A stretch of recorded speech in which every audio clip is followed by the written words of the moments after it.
સુરત શહેર પોલીસ દ્વારા વ્યાજખોરો વિરુદ્ધ અભિયાન ચલાવવામાં આવી રહ્યું છે. વ્યાજના ચુંગલમાં ફસાયેલા લોકોને સરળતાથી લોન મળે તે માટે પોલીસનું આયોજન સુરત શહેર પોલીસ ઝોન 4 હેઠળ આવતા પોલીસ સ્ટેશન હદ વિસ્તારના લોકો માટે લોન મેળાનું આયોજન કરાયું હતું. જરૂરિયાતમંદ લોકોને ડાયરેક્ટ બેંક પાસેથી લોન અપાવી હતી. સુરત શહેર પોલીસ ઝોન 4 હેઠળ આવતા પોલીસ સ્ટેશન હદ વિસ્તારના લોકો માટે લોન મેળાનું આયોજન કરાયું હતું.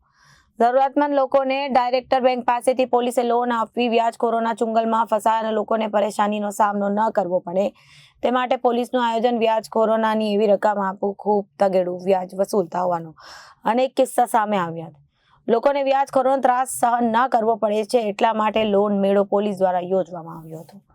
पुलिसने अवारनवार फरियाद મળતી રહે છે કે અમુક લોકો જો કોઈ अपने ઘરવાળાને બીમારી સબબ દીકરા દીકરીઓને એજ્યુકેશન या લોન માટે જો વ્યાજ ઉપર જો જ્યારે પૈસાની જરૂર પડે છે વ્યાજ ઉપર જો આ લોકો પૈસા લે છે, પછી એવા ચક્રવ્યૂહમાં ફસાઈ જતા હોય છે કે એના રકમ બી પરત કરી દે છે, પરંતુ એના એટલા ઇન્ટરેસ્ટના બોજ એના ઉપર નાખી દે છે આ લોકો અને પછી પ્રતાડિત બી કરતા હોય છે. અમુક કેસીસ સોસાઇડ પર થયેલા છે.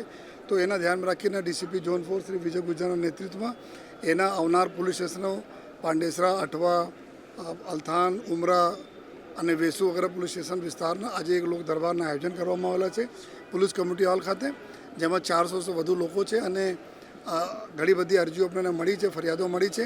અમે લોકો ખાતરી કરીને કોઈ સાથે અન્યાય બી નહીં થાય અને જેટલા બી ગુનેગારો છે એના છોડવા બી નહીં આવશે.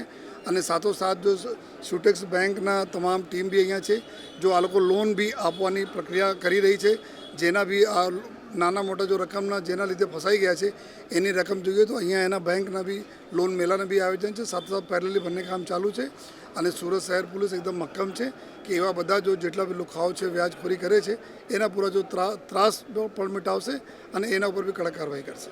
Reporter Arvind Rathod, Janadesh news, Surat.